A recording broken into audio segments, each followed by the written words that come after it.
অবশেষে সইলা গেলি আমায় একা ফেলিয়া, নষ্ট করলাম জীবন আমার তোরে ভালোবাসিয়া।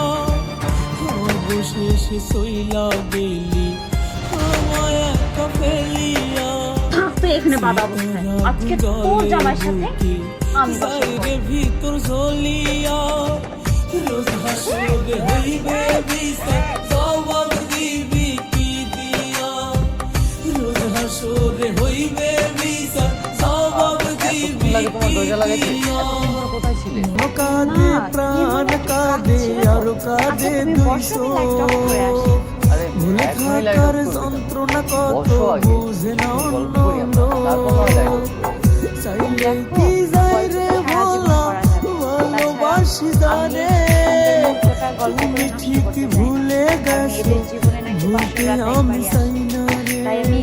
চাইলে কি যায় রে বলা, ভালোবাসি জানে তুমি ঠিক ভুলে গেছো, ভুলতে আমি চাই না রে। তুমি ঠিক ভুলে গেছো, ভুলতে আমি চাই না রে।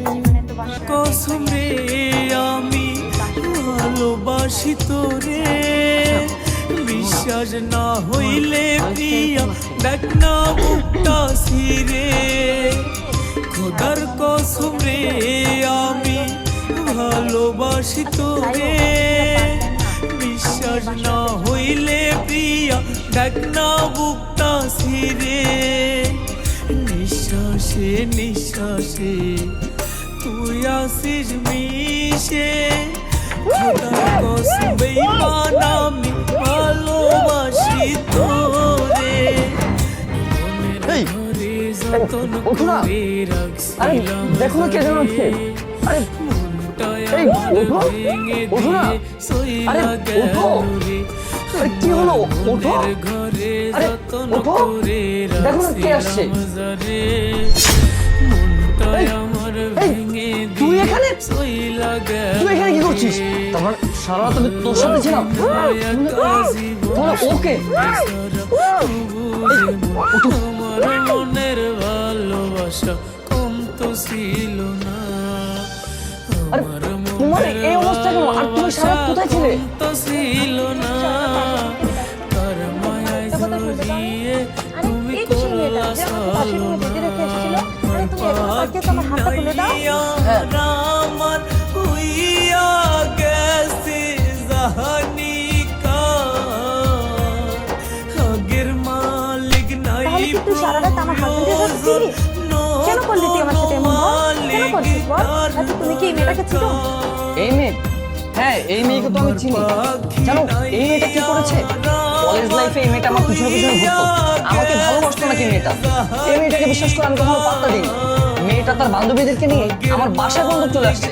আমি ওকে সাফ সাফ বলে দিচ্ছি যে আমি তোকে বিয়ে করতে পারবো না, আমি তোকে ভালোবাসি না, আমি তোমাকে ভালোবাসি, তাই তোমাকে বিয়ে করছি। কিন্তু এই মেয়েটা যে আসছে কিভাবে আমার বাসার ঘরে চলে আসছে আমি কিছুই বুঝতে পারছি না। আর তুমি জানো, তাছাড়া এই মেয়েটার চরিত্র এতটা খারাপ তোমাকে আমি বলে বোঝাতে পারবো না। হাজারটা ছেলের সাথে কথা বলে, হাজারটা ছেলের সাথে রুম ডেটে যায়, আর এই মেয়েকে আমি বিয়ে করব প্রশ্নই আসে না। ওর মতো একটা খারাপ মেয়েকে আমি বিয়ে করব? কি বললি তুই? আমি খারাপ, আমি নষ্টা, আমি তোর পিছনে ঘুরেছি? আমি তোর পিছনে ঘুরেছি নাকি তুই আমার পিছনে ঘুরেছিস? তুই আমার জীবনটা পুরো শেষ করে দিয়েছিস। যতক্ষণ আমার টাকা পয়সা বাড়ি গাড়ি ছিল, তোর ছোট ছোট স্বপ্ন আমি পূরণ করতে পেরেছি, ততক্ষণ তুই আমাকে ভালোবেসেছিস। আমি কখনো তোর পিছনে ছুটিনি, বরং তুই আমার পিছনে ছুটেছিলি। আমার জীবনটা পুরো শেষ করে দিয়েছিস। আমি তোর কি ক্ষতি করেছিলাম? তুই যা বলতে আমি তাই করতাম, শুধুমাত্র তোকে ভালোবেসে। আজকে আমার সবকিছু হারিয়েছি। আমার ফ্যামিলিও আমাকে পরিচয় দিচ্ছে না, আমার ফ্যামিলিও আমাকে দূর দূর করে তাড়িয়ে দিয়েছে, শুধুমাত্র তোর জন্য। যে মানুষটাকে এতটা ভালোবাসতাম, সেই মানুষটা কিনা আমাকে আমার টাকার জন্য ভালোবেসেছে। যখন তোর প্রয়োজন শেষ হয়ে গেছে, তখন তুই আমাকে রাস্তায় ছুঁড়ে ফেলে দিয়েছিস।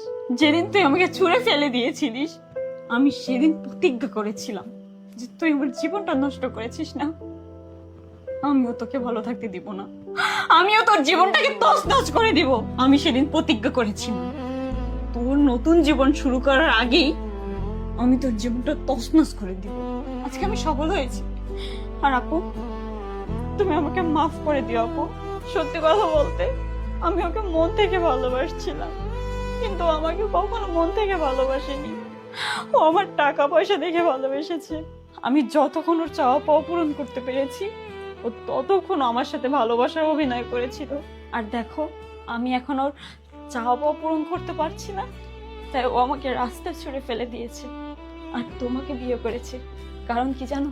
কারণ তোমার টাকা আছে, এর জন্য তোমাকে বিয়ে করেছে, যাতে সারা জীবন সুখে শান্তিতে তোমার সাথে থাকতে পারে। আর আপু, তুমি আমাকে মাফ করে দিও, আমি চলে যাচ্ছি। কি হলো, তুই এখনো দাঁড়িয়ে আছিস কেন? তোর কি মনে হয় আমি এত কিছু শোনার পরও তোর সাথে সংসার করব? কখনোই না। কি হলো, তুই এখনো দাঁড়িয়ে আছিস কেন? তুই এক্ষুনি আমার বাসা থেকে বেরিয়ে যা। আর হে শুন, সময় হলে ডিভোর্স লেটারটা আমি তোকে পাঠিয়ে দেবো। বেরিয়ে যা।